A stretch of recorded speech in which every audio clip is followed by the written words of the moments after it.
Stocks, mutual funds, pensions, and retirement accounts can be thought of as simply property. But instead of being a physical asset like a car, it's a financial asset with a specific value. And just like other marital property, the court will determine whether these assets are separate or marital property. Separate property is the property of one spouse obtained prior to the marriage. Marital property is property that both spouses obtained during the marriage.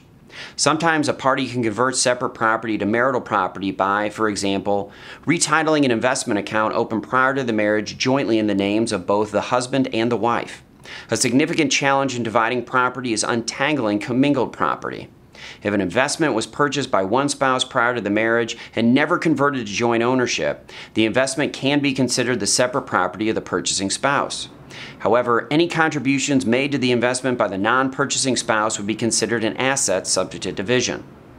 If the investment was converted to marital property during the marriage or purchased during the marriage, untangling ownership becomes even more difficult as the parties try to justify their individual contributions and quantify them in a dollar amount. Pensions, mutual funds, and retirement accounts can all be apportioned under the law.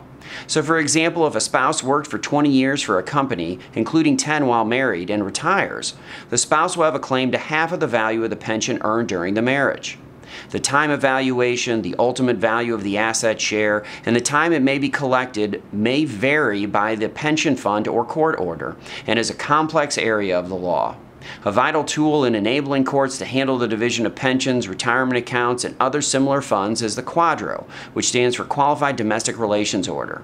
The objective of a QDRO is to reassign these financial instruments to the spouses individually without penalties or tax consequences, thereby maintaining the value of the asset.